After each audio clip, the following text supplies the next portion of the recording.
Madam എന്നോട് ക്ഷമിക്കണം. ഒരു ദുർബല നിമിഷത്തിൽ മാഡത്തിന്റെ പോക്കറ്റ് അടിക്കേണ്ടി വന്നു. ഒരു കയ്യബദ്ധം. മാഡം ഞാൻ പറയുന്നൊന്ന് കേക്ക്. എനിക്ക് ഒരു അവസരം താ മാഡം, പ്ലീസ് മാഡം, ഞാൻ പറഞ്ഞോട്ടെ. എന്തിന്? ഞാൻ വന്നത് മാഡത്തിന്റെ പോക്കറ്റ് അടിച്ച ക്യാഷ് റിട്ടേൺ അടിക്കാനാ. എന്താ തനിക്ക് പെട്ടെന്നൊരു മനമാറ്റം വരാൻ കാരണം? ഞാൻ ഓൺലൈൻ ധ്യാനം കൂടി മാഡം. ആ ധ്യാനത്തിൽ ഓൺലൈനായിട്ട് കർത്താവ് എന്നോട് സംസാരിച്ചു. മാഡം മാഡം എന്നെ ഒന്ന് വിശ്വസിക്കും മാഡം. വിശ്വസിക്കാനോ?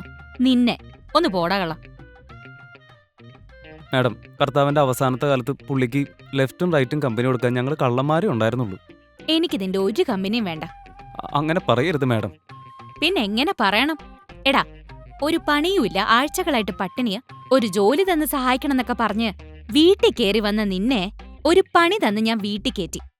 അത് ഞാൻ ചെയ്ത തെറ്റ്. എന്നിട്ട് നീ എന്താ എന്നോട് ചെയ്തത്? അത് പിന്നെ ഞാൻ പറയടാ പറയടാ കള്ള. മാഡത്തിന്റെ അമ്മയുടെ ആമാടപ്പെട്ടി അടിച്ച് മാറ്റി OLX-ലിട്ട് വിൽക്കാൻ നോക്കി.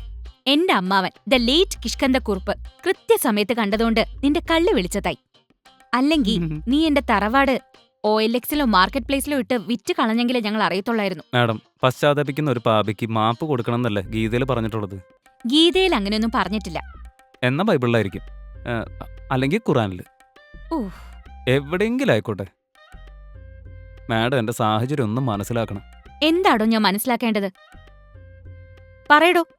മാഡം, നിങ്ങൾ എനിക്ക് ആകെ മാസം തരുന്നത് 10,000 കുണുവ.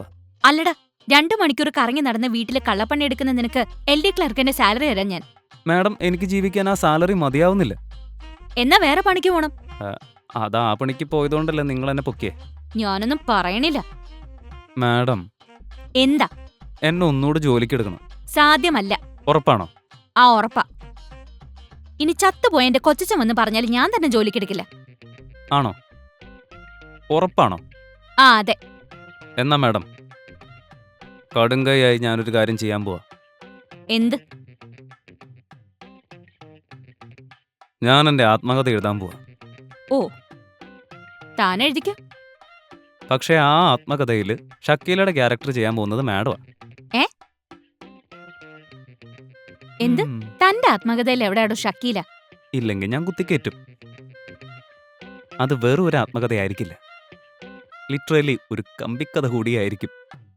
ജനം വായിച്ചു കുളിരുകോരും. അവർ മാഡത്തിന്റെ മുഖത്ത് കാർക്കിച്ചു തുപ്പും. കാർക്കിച്ചു തുപ്പില്ലായിരിക്കും, പക്ഷെ എന്തേലും തുപ്പും.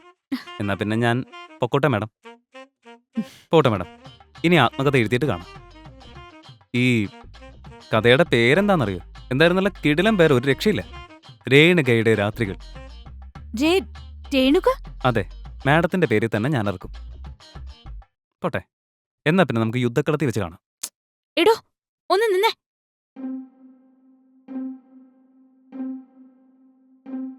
തനി പറഞ്ഞത് കേട്ട് ഞാൻ പേടിച്ചെന്ന് വിചാരിച്ചോ? അങ്ങനെ പേടിക്കുന്നോളൊന്നും അല്ല ഞാൻ.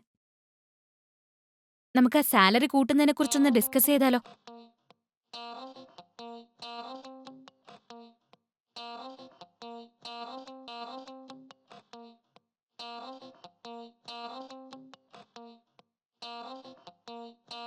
നിങ്ങളിപ്പോൾ കണ്ടുകൊണ്ടിരിക്കുന്നത് 94 പ്ലേ ഹൗസ് ആണ്. സോ വീഡിയോസ് ഇഷ്ടപ്പെട്ടാൽ ലൈക്ക് ചെയ്യൂ, സബ്സ്ക്രൈബ് ചെയ്യൂ, കമൻറ്റ് ചെയ്യൂ.